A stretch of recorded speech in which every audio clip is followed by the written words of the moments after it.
Welcome to the deep dive. Today we're getting into something that's, well, everywhere in our lives. Social media, it's almost like background noise now, isn't it? It really is.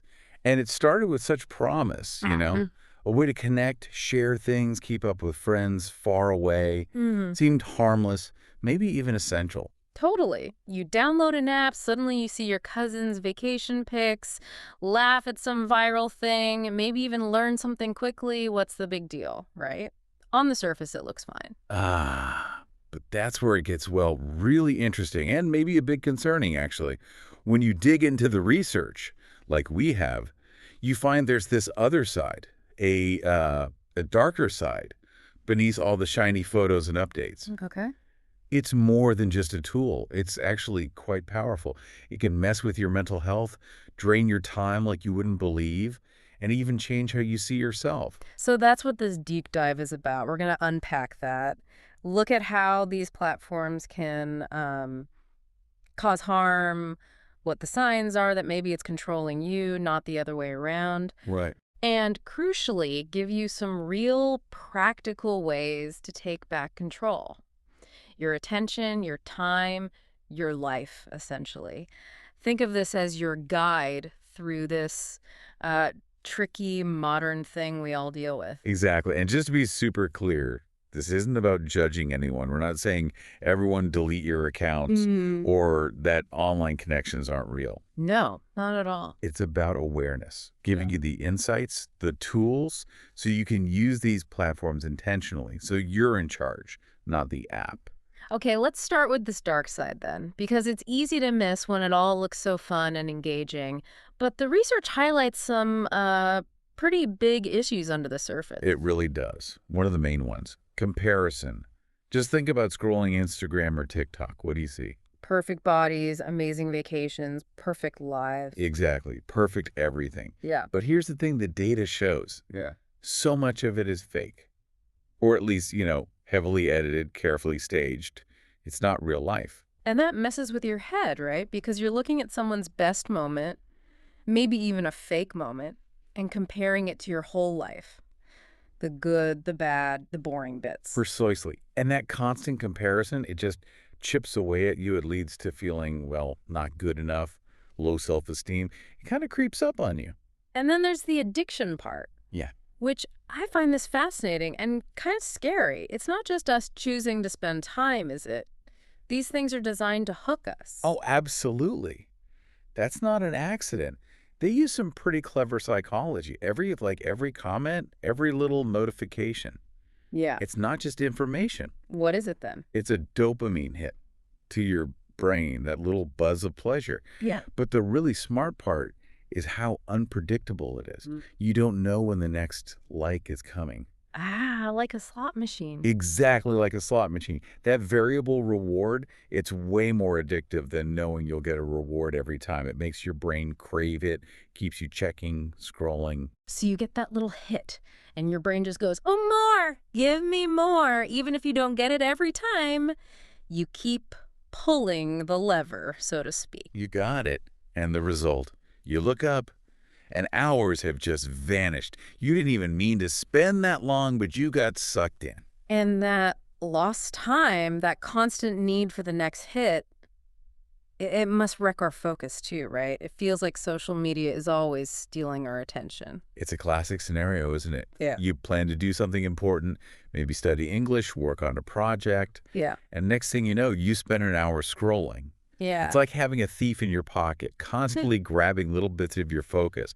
It makes deep work, real concentration, so much harder.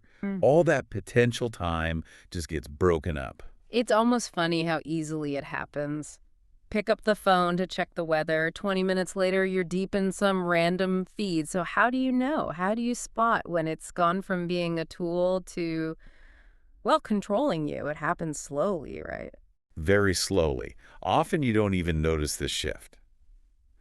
But yeah, the research points to some clear signs. Red flags, you could call them. Yeah. Signs of digital dependency. Okay, like what? What's a big one? Checking your phone the minute you wake up Mm. and the last thing before you sleep. I think a lot of people do that. Is it really that bad? It's a major red flag, according to the studies. Think about it. Your brain is most receptive then, sort of open, if the first and last thing it gets is that social media stimulation. You're training it. You're training it to rely on that outside input. You're basically starting your day reactively and making it harder to properly wind down for sleep. It shows your attention isn't really yours in those moments. That makes sense. Okay, what else? What about feeling weird when you're not online? Like anxious or bored? Yes, that feeling, that restlessness, maybe even emptiness. When you can't check your phone or scroll, that's a Yeah. big sign. Anxiety is that worry, that nervousness.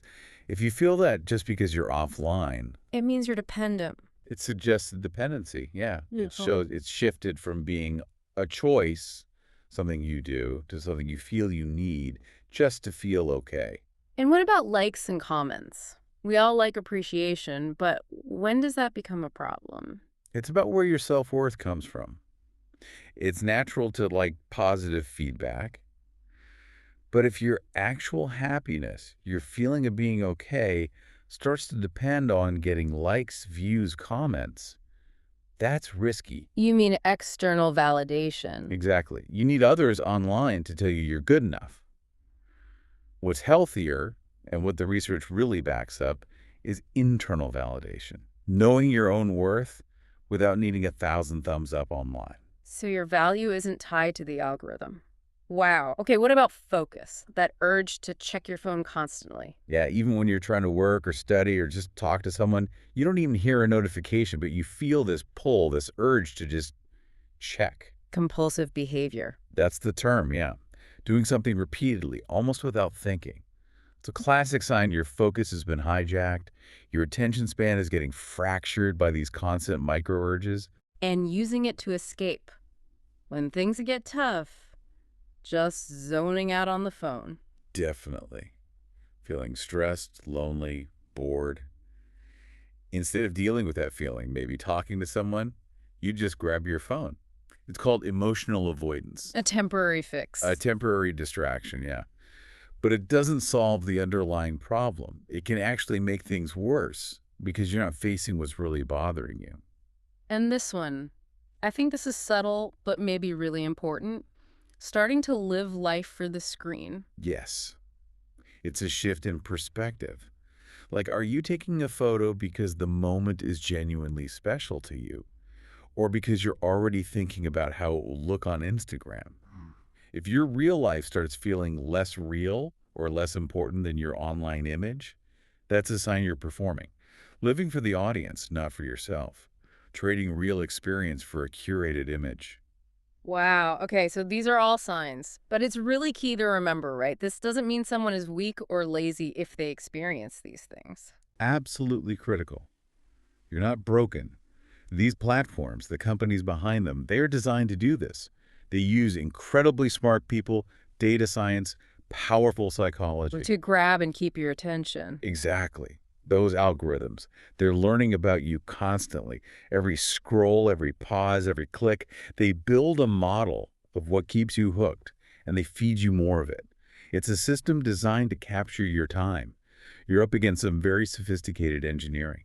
So it's not just a willpower issue. But the good news is, once you see it, once you're aware, you can change it. That's the empowering part. Awareness is step one. Action is step two.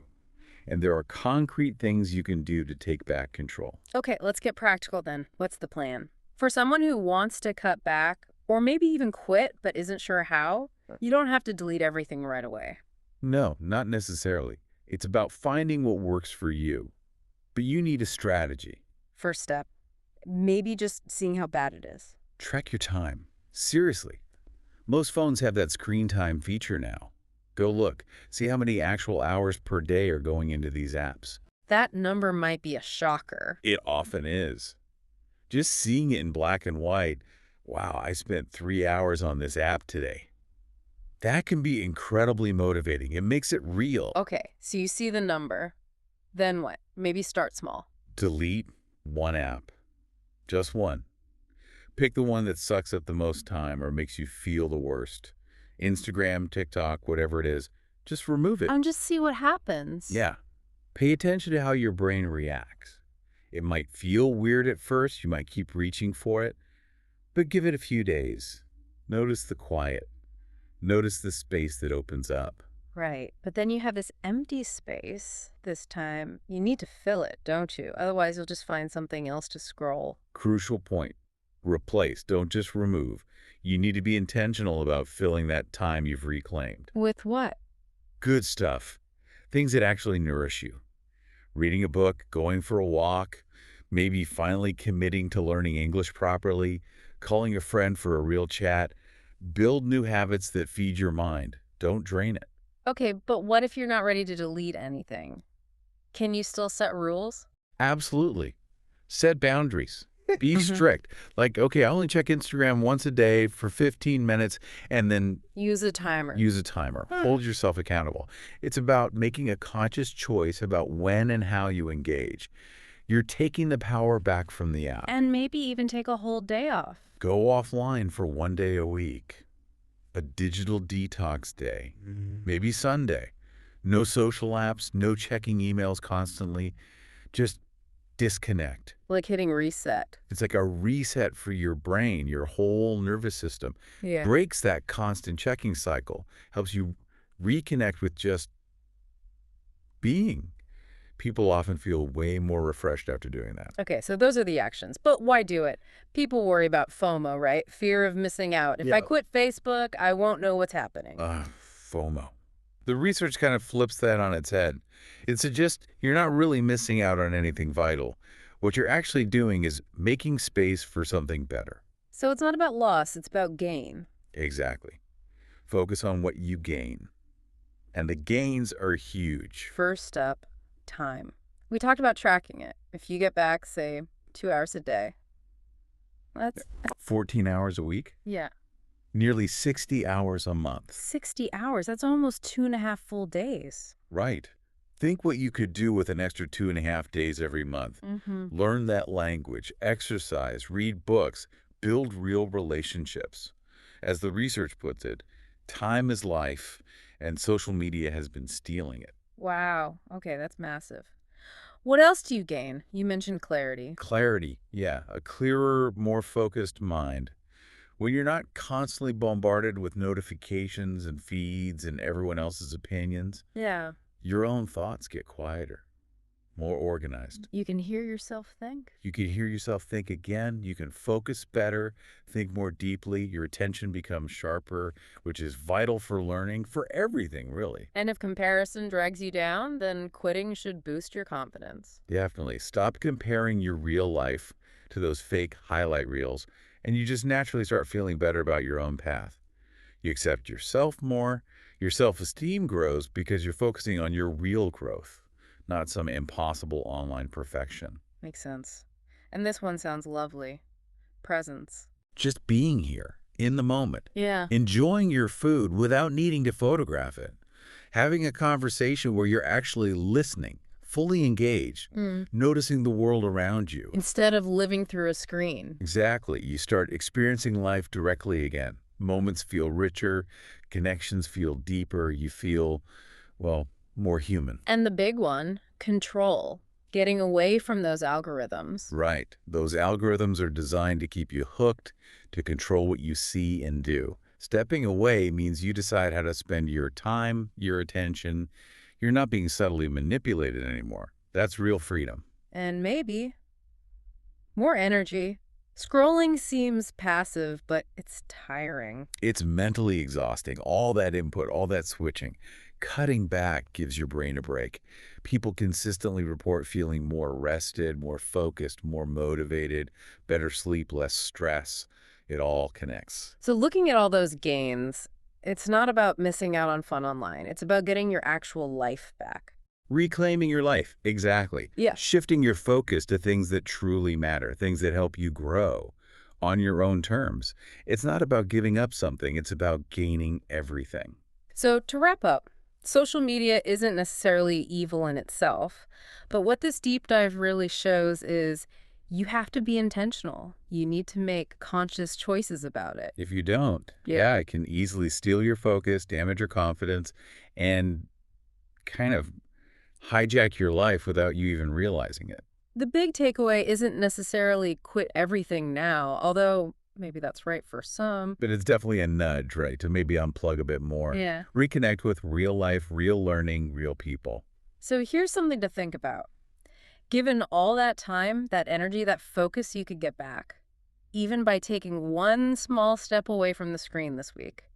What's one real life thing, a goal, an experience, something you've put off that you could finally focus on? What could you achieve?